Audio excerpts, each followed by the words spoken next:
Dulu saya waktu SMA saya malah di STM gitu Pak. STM, Ya, saya anak oke. teknik. Bapak juga sempat kayak memberikan pelatihan NLP. Ya. Oke, mungkin bisa dijelasin sedikit Pak tentang apa sih itu NLP Pak?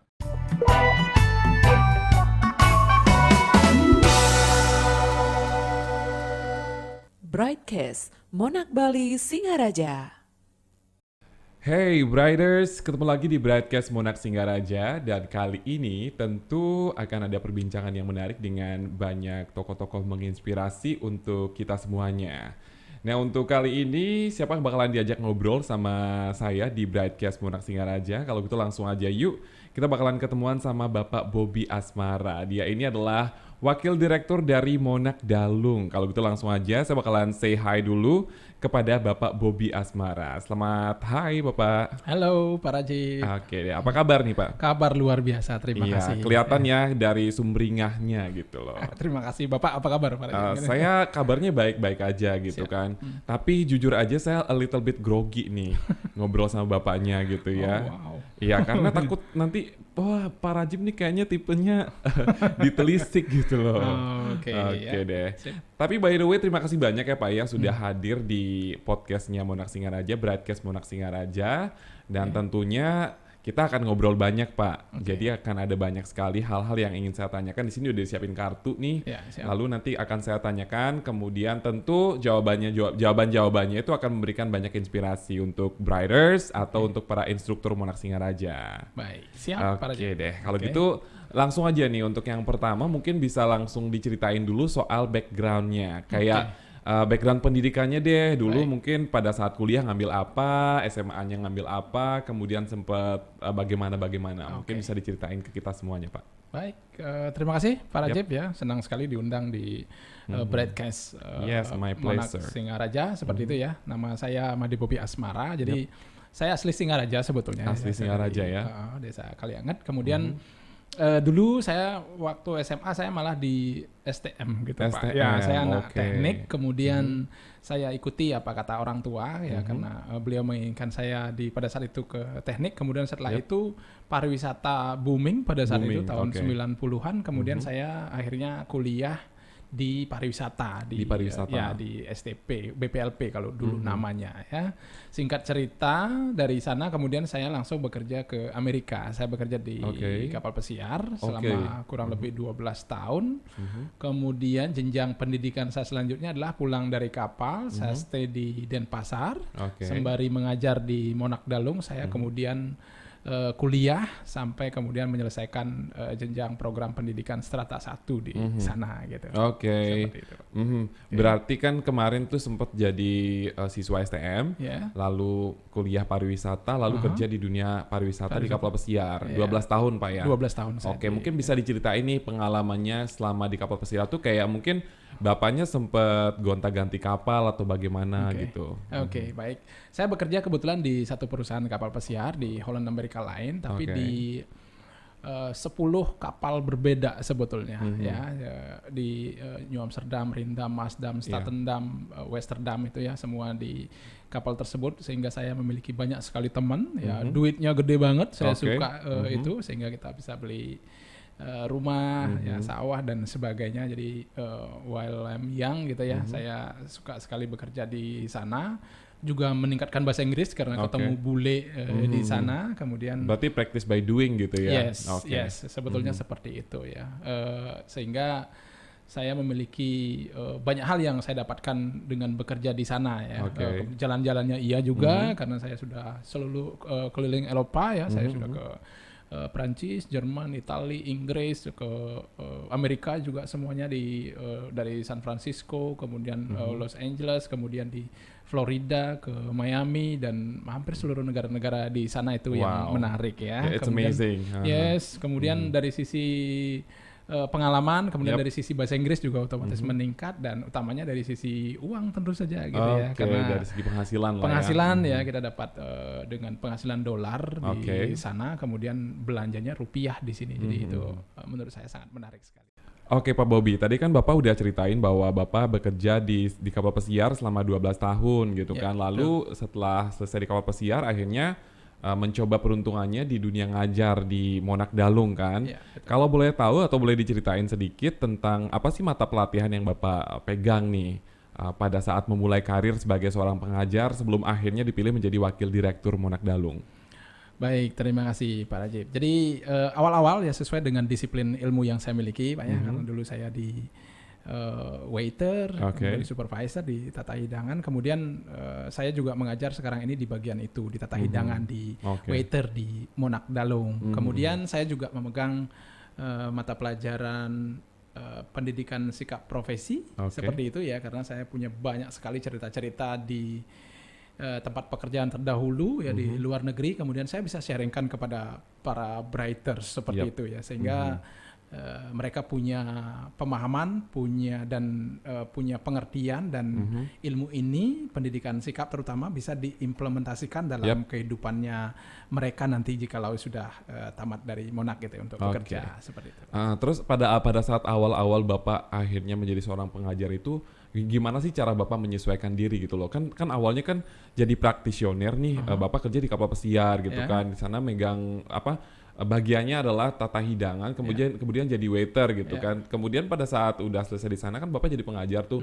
Cara menyesuaikan dirinya gimana, Pak? Artinya kan itu kan beda banget kan? Ya, betul. Dari praktisi ke akademisi ya kurang lebih seperti baik. Dan itu juga, dan saya lihat juga kecenderungannya orang seperti itu. Teman-teman yang dari praktisi kemudian terjun ke pengajaran itu biasanya bermasalah di runutan pengajarannya seperti itu ya. Mulai dari opening, kemudian bagaimana caranya memberikan pengajaran supaya siswa bisa, kemudian sampai dengan penutupnya bagaimana supaya siswa tersebut paham apa yang kita ajarkan. Berbeda dengan kalau kita di praktisi di industri seperti itu, bahwa sebuah pekerjaan itu yang penting beres gitu. Nah, sementara kalau di pendidikan kita kan mengajarkan siswa untuk bisa. Kan seperti itu. Untuk bisa. Ya, untuk bisa. Ya, makanya di sana ada, dan saya juga kebetulan sudah tersertifikasi, artinya metodologi pengajaran sampai dengan sertifikasi asesor di bidang saya seperti itu di pengajaran gitu. Berarti tidak sulit ya untuk Bapak untuk menyesuaikan diri gitu ya. Tapi by the way ini dari kan tadi sempat diceritain bahwa Bapak di awal itu kan SMA sekolahnya kan di STM, elektro apalagi gitu kan, biasanya kan berurusan dengan obeng, kemudian hal-hal yang ya berbobot teknis gitu kan, atau teknik ya kan. Lalu Bapak banting setir ke pariwisata gitu kan. Nah sekarang saya dengar Bapak juga mempelajari sesuatu yang baru yang bisa dibagikan juga ke Briders atau para instruktur juga nih, yaitu mempelajari mengenai ilmu kepribadian. How come Pak dari hospitality ke ilmu kepribadian? Gini Pak Rajib. Jadi ketika saya berada di depan kelas gitu ya, saya mengajar sekitar 20 sampai 25 orang, saya menangkap gitu bahwa ternyata siswa-siswa ada yang bagus penangkapannya cepat sekali, ada yang sedang dan ada yang lambat penangkapannya seperti itu. Kemudian saya curious, loh katanya manusia diciptakan semuanya sama, hebat seperti itu. Kenapa ada orang seperti ini? Nah, kemudian dari curiosity saya tersebut, saya mempelajari kemudian kepribadian ya. Saya ikuti seminarnya, saya baca bukunya, saya juga nonton di YouTube gitu ya. Ternyata manusia itu memang penangkapannya beda-beda. Penangkapannya beda-beda. Ada yang dominan visual, dia dengan video berarti. Ada yang dominan di auditori, berarti dia penangkapannya dengan kata-kata atau dengan mendengarkan atau dengan musik mungkin.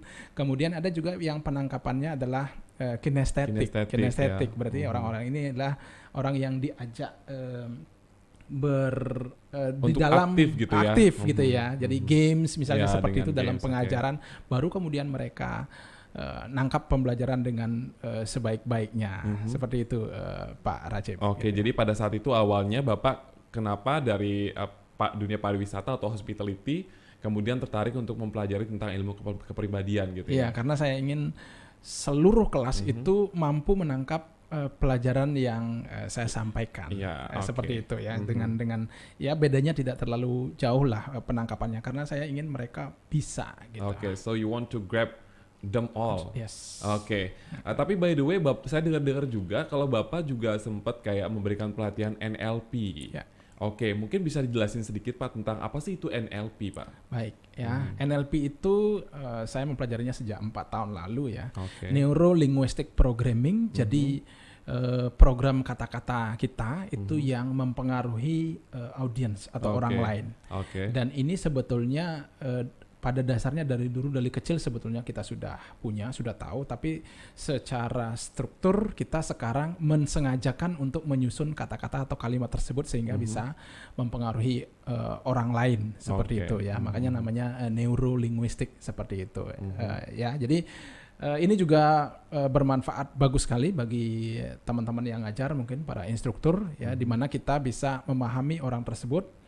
Entah dia di visual, auditory, kinestetik, kita bisa menyesuaikan kata kita kepada orang tersebut. Ya, belum lagi kita paham dengan kepribadian mereka seperti empat watak tersebut para ya. Ada koleris, melankolis, sanguin maupun flegmatis. Jadi kita bisa menyesuaikan untuk orang yang koleris, pendekatan kita atau cara ngomong kita adalah seperti ini. Untuk orang yang melankolis, di mana mereka pakai rasa gitu ya, apalagi mereka kinestetik seperti itu ya, sehingga cara kita untuk ngasih tahu dia juga supaya tidak keras seperti ngasih tahu si flegmatis misalnya atau koleris seperti itu. Jadi cara kita ngasih dia adalah dengan mengajak dia seperti itu, mengajak untuk ke sesuatu yang lebih bagus gitu. Dengan mengeluarkan sesuatu yang lebih bagus gitu Pak ya. Iya, dengan mengajak dia, mengajak nih, bukan menyuruh. Ya, jadi kita mengajak dia, orang-orang melankolis, orang-orang kinestetik ini perlu diajak dia, perlu di effort, perlu di grab, diajak serta gitu. Jadi kita mendampingi dia gitu. Nggak bisa kita perintah seperti itu. Itu dia. Jadi dengan kata lain cara pendekatannya tuh berbeda gitu kan. Yes. Dengan cara yang lebih sesuai dengan gitu. dia, dengan masing-masing individu gitu. Jadi NLP ini sebenarnya kan penting banget untuk diterapkan ya, bukan cuma untuk dunia dalam kehidupan kita sehari-hari, tapi juga untuk dunia pengajaran Pak ya. Betul. Tapi boleh tahu nggak sih pentingnya NLP itu untuk para instruktur ketika diterapkan di kelas, atau mungkin gini deh, NLP itu pentingnya apa sih untuk dunia pengajaran gitu?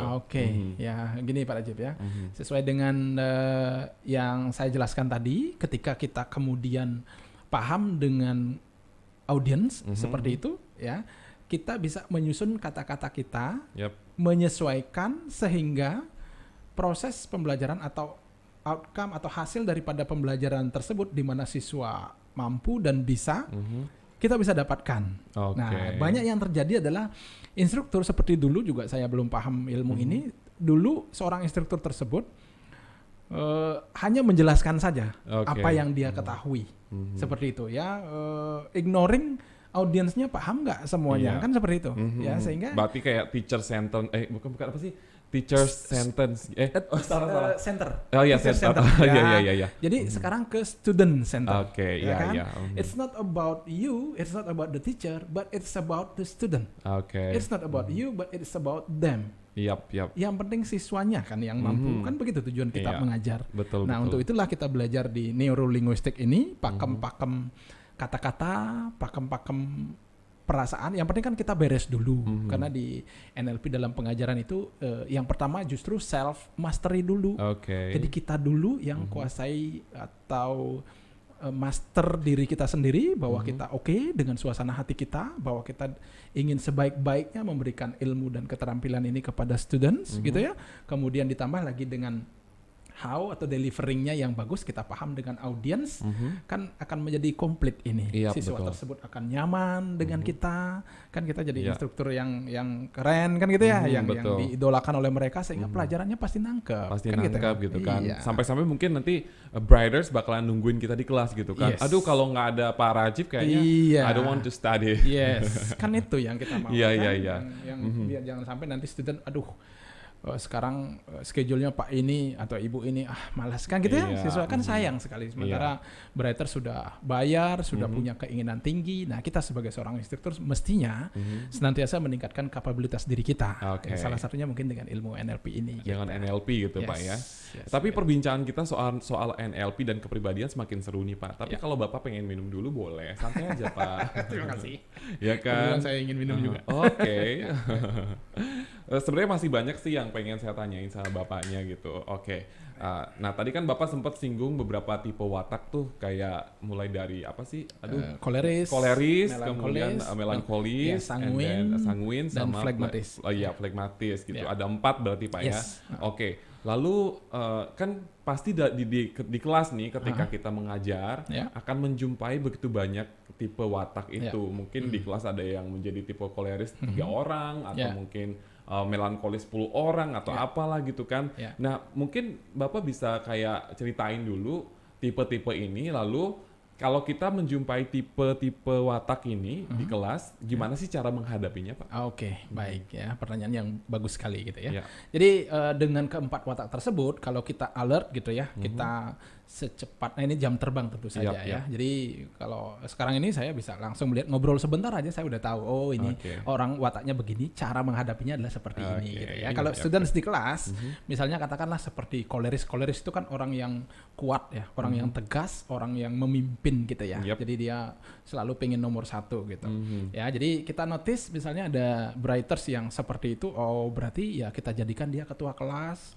Atau misalnya ada sebuah event, ya dialah jadi pemimpinnya. Kan gitu jadinya. Koordinator gitu ya. Koordinator karena dia memang born to win, to lead dia. Jadi dia memang seorang pemimpin, bukan kita kemudian memangkas hal tersebut. Nah, disinilah banyak instruktur yang kecele. Kan gitu ya, ketika ada orang muncul kemudian nggak cocok dengan sistemnya dia kemudian dipangkas, enggak. Mestinya kita empowering. Ya, orang-orang seperti itu, oh ini ya dia memang butuh penghargaan gitu ya, butuh the top, ya sudah kita fasilitasi kan gitu ya. Untuk yang koleris. Kemudian untuk yang melankolis adalah orang-orang yang detail, butuh data, butuh kepastian gitu ya, rapi dan sebagainya, orangnya kalem, tertata rapi seperti itu. Nah, dan sekaligus juga kelemahannya adalah orang-orang melankolis itu adalah dia baperan gitu ya. Kayak gitu. Berarti kita sebagai instruktur begitu lihat misalnya dia adalah wataknya melankolis seperti itu ya, orangnya kalem gitu ya, rapi dan sebagainya gitu ya, seperti itu watak melankolis. Ya kita juga dalam ngasih tahu dia, atau begitu kita notice misalnya ada 3-4 orang di kelas tersebut seperti itu. Nah, cara ngasih tahu mereka itu yang bisa diterima oleh dia adalah bukan dengan kekerasan, bukan dengan suruhan. Ya, orang-orang melankolis itu ya kita lihat datanya, kemudian dia karena dia adalah orang perasa seperti itu, jadi perlu dideketin. Tidak harus sampai menyentuh gitu ya. Tapi begitu kita dekat aja dengan dia secara energi nih, ya begitu kita jaraknya begitu dekat dengan dia, dia sudah merasa nyaman. It's like heart to heart gitu Pak ya. Hati dengan hati lah ya. Orang-orang melankolis kan orang-orang yang perlu disayang ya, diajak tertata rapi seperti itu karena dia memang orangnya suka begitu. Nah, itu yang melankolis. Kemudian orang yang sanguin kebalikannya, orang yang sanguin adalah kita perlu orang yang sanguin ini di kelas karena dialah yang nanti yang membawa humor dalam kelas. Betul. Orang-orang yang suka ngomong nyeletuk gitu misalnya ya kan, atau suka pokoknya aktif lah ya, orang-orang yang agresif seperti itu ya, orang-orang sanguin yang dia yang menghidupkan suasana. Biasanya menghidupin suasana gitu kan. Paling populer pokoknya di kelas dia. Kalau kita ketemu dengan orang sanguin, ya udah berarti kebutuhan dia adalah dipuji. Betul. Begitu kita ketemu sama orang dia, coba pertanyaan apa yang kira-kira kita bisa ajukan, kira-kira dia bisa jawab. Kalau dia sudah bisa jawab, dipuji, beres gitu sama orang tersebut. Orang sanguin seperti itu. Dan terakhir adalah orang flegmatis. Orang flegmatis inilah si penurut. Orang-orang flegmatis ini dia ikut aja. Pokoknya inilah yang sebetulnya diinginkan oleh seluruh instruktur kayak gitu. Cuman kelemahannya dia berada di kelas tersebut tapi pikirannya kemana-mana. Gitu ya. Dia kalem di sana menerima pembelajaran tapi pikirannya kemana-mana karena dia orangnya orang yang nyaman, baik hati gitu, damai, orangnya seperti itu. Tapi perlu kita pancing dengan pertanyaan-pertanyaan. Begitu kita ketemu sama siswa yang seperti itu, orang ini kalem, ya rajin sekali, baik dan sebagainya, tapi pastikan karena sebagai seorang instruktur tujuan kita adalah bahwa siswa bisa. Kan gitu kan? Betul, Ya, betul. sehingga dalam baik itu proses pengajaran maupun di kesimpulan nanti di akhir selalu kita munculkan pertanyaan-pertanyaan kepada si flegmatis untuk ngecek understanding-nya dia dapat nggak gitu. Kalau orang yang seperti itu. Kalau orang yang flegmatis gampang aja. Kita ajak kemana aja dia ikut kok. Dia adalah seorang pengikut yang baik gitu. Nah, itu 4 watak tersebut. Jadi kita harus menyesuaikan dengan siapa, tapi kalau dalam satu kelas kita memang harus pakai semua tipe pengajaran. Gitu. Mungkin kalau misalnya kita mau mendekati ke orang yang dia misalnya lemah, wataknya ini, ya cara menghadapinya adalah yang seperti tadi. Gitu, Pak. Berarti masing-masing tipe-tipe watak tuh emang udah ada cara menghadapinya masing-masing gitu kan. Kayak tadi si melankolis itu harus didekatin dengan heart to heart. Kalau phlegmatis mungkin dengan cara memberikan banyak pertanyaan ke dia gitu kan. Lalu before we move on to the next question, kan tadi Bapak bilang kalau untuk mengetahui tipe watak itu kan butuh jam terbang juga Pak ya gitu kan. And I think it will be easy for you to say like, kayaknya Mr. Rajib ini orangnya kayak gini deh. Nah, setelah kita ngobrol ini, how do you think? Menurut Bapak, what do you think about me? Bapak ada dominan di melankolis kalau Bapak. Yes, it's true. Tadi ketika ada kuesioner gitu kan, terus dijelasin kan tipe-tipe melankolis. Wow, this is so me. Iya kan ada detail gitu kan. Melankolis. Ya, jadi Bapak perlu ngobrol banyak atau dalam kehidupannya itu cari teman-teman yang sanguin gitu supaya indah kayak gitu ya. Jadi kita memang senantiasa beradaptasi atau menyesuaikan dengan siapa kita sehingga kita bisa bergerak bersama-sama, karena kita manusia ini kita seperti burung yang bersayap sebelah Pak gitu. Jadi kita memang harus empower, harus bergandengan tangan satu sama lain untuk supaya bisa terbang bersama-sama. Terbang bersama gitu saling melengkapi lah gitu ya. Deh. Nah, kalau tadi kan udah ngomongin soal tipe watak nih, itu menarik banget buat saya ngomongin soal tipe watak nih. Ada lagi yang bikin saya tertarik juga. Kan saya juga instruktur gitu kan, otomatis ini juga harus saya bisa kuasai di kelas gitu, yaitu audience mastery. Ya kan, kan ada 3 tuh, ada yang visual, ada yang auditory sama kinestetik. Nah, cara mengetahui siswa dengan tipe-tipe kayak, ini kayaknya nih siswanya ini adalah orang yang lebih ke visual, kemudian yang ini lebih ke audio. Kalau mereka itu kinestetik, cara mengetahuinya kayak gimana Pak, dan gimana sih cara menghandle-nya? Nah itu satu hal yang menarik ya. Saya belajar cukup lama di Neuro Linguistic Programming NLP, bagaimana eye accessing cues namanya itu. Jadi dari bola matanya sebetulnya simple kita bisa melihat orang, tapi dari kata-katanya juga kita bisa melihat orang. Ketika kita berhadapan dengan writers misalnya, mereka kecenderungan ngomong-ngomong, kalau saya lihat sih, lihat berarti visi, berarti visual. Kalau dia sering ngomong-ngomong hal semacam itu, kayak saya lihat sih, saya bayangkan, berarti dia orang visual. Nah, berbeda halnya kalau misalnya writersnya ngomong, kalau saya dengar Pak, coba saya katakan dulu, menurut pendapat saya, nah itu adalah orang-orang auditory. Ya, orang-orang pendengaran. Kemudian dan yang ketiga adalah orang-orang kinestetik, kecenderungan mereka berkata-kata seperti ini ya. Pak, kalau saya rasa saya rasa menurut suara batin saya gitu misalnya kan seperti itu ya. Menurut saya Pak, dari hati yang paling dalam, itu adalah orang-orang kinestetik. Atau gini Pak Rajib, kita bisa lihat sederhananya dari bola matanya. Begitu orang tersebut ngobrol sambil bola matanya keseringan ke atas, berarti dia orang visual. Kalau orang tersebut ngobrol kecenderungan bola matanya ke samping, entah itu kiri maupun kanan, datar seperti itu, berarti dia orang auditory. Nah, sementara begitu kita melihat orang writers misalnya, mereka setiap kali kita ajak berbicara kecenderungan matanya turun, seperti itu, berarti dia orang kinestetik gitu. Nah, sehingga kita sebagai instruktur itu bisa menyesuaikan. Writers kita ini orang kinestetik, matanya turun terus. Ya, kita sebagai instruktur jangan memberikan kata-kata yang keras kepada dia, karena dia orang rasa.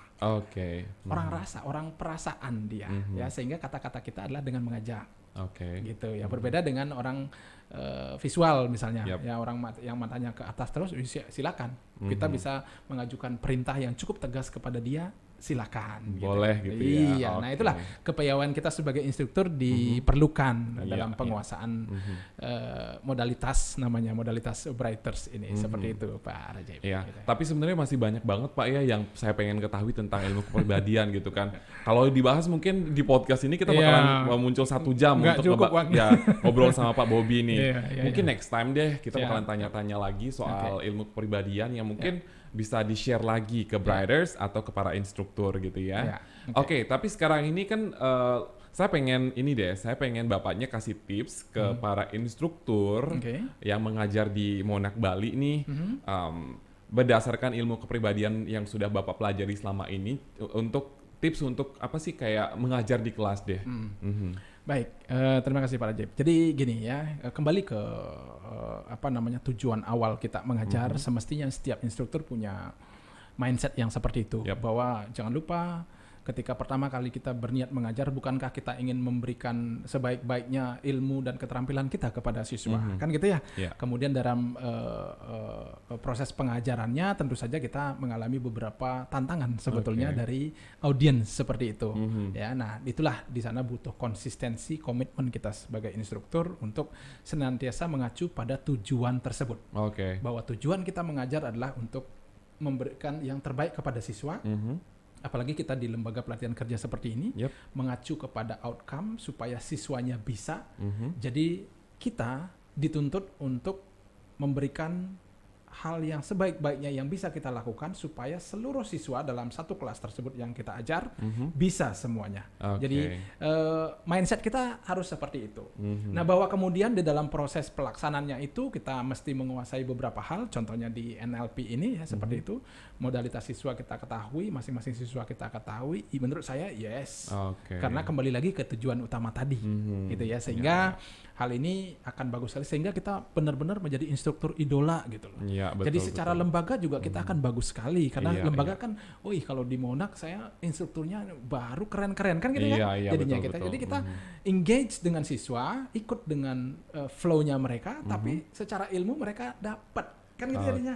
Nah, itulah yang saya advice untuk instruktur di Monarch Bali. Dan juga gini Pak Rajab. Gimana? Ketika kemudian kita melaksanakan ini di kelas atau di lembaga Monarch itu misalnya, kan hal ini bagus sekali ilmunya buat diri kita sendiri. Betul. Jadi secara otomatis kita juga bisa implementasikan hal ini di keluarga kita di rumah. Kita punya istri, suami mungkin, atau anak-anak yang wataknya kurang lebih seperti itu, kan kita bisa implementasikan. Betul. Kan wataknya juga pasti beda-beda gitu kan. Dan watak beda-beda, penanganannya juga beda-beda. Jadi mari kita jadikan hal ini sebagai pembelajaran kehidupan kita. Kemudian kalau di kampus, di Monarch, untuk students tentu saja, kalau di rumah ya untuk keluarga gitu. Kembali ke tujuan awal pengajaran kita gitu Pak Rajab. Aduh, sebenarnya masih pengen banyak tanya sih sama Pak Bobby ya. Kemudian juga pengen banyak ini juga, pengen banyak ada sharing-sharing kayak semacam pelatihan juga gitu kan. Maybe next time deh kita bakalan ketemu lagi Pak Bobby ya. Senang. Ya, tapi kan tadi kan udah ada kayak bukan motivasi sih, kayak tips ke para instruktur nih. Nah, mungkin sekarang Pak Bobby bisa bagi-bagi motivasi ke para briders atau calon briders untuk apa sih namanya, tetap semangat gitu loh. Baik. Ya, jadi kepada Briders Monarch Bali ya, Monarch Bali Singaraja khususnya itu bahwa kita terlahir kan menjadi seorang pemenang gitu ya. Ada bukunya bagus sekali ya, Born to Win ya, dari Born to Win ya dari itu penulisnya siapa Pak? Si Pramod Batra saya baca ya, ada beberapa penulis ya. Salah satunya si Zig Ziglar juga menulis itu kok. Jadi kita terlahir satu dari sekian jutaan sperma kan gitu ya, dan kita terlahir menjadi seorang pemenang. Nah, daripada itu kemudian kita bisa bersikap bahwa terlahirnya kita ke dunia ini sudah membawa hal-hal yang bagus gitu, bahwa kita ditakdirkan untuk lahir, kemudian kita juga ditakdirkan untuk menghebatkan kehidupan diri sendiri dan keluarga. We never know, kan gitu ya. Betul. Kita mungkin ditugaskan untuk menghebatkan ekonomi keluarga sehingga lakukan sebaik-baiknya yang bisa kita lakukan di tempat kita. Misalnya kalau lagi belajar Brighters seperti itu, lakukan yang sebaik-baiknya yaitu belajar tugasnya di sana. Bahwa kemudian kita bergaul, ya tentu saja harus dan sebagainya gitu, nongkrong dan sebagainya cuman porsinya.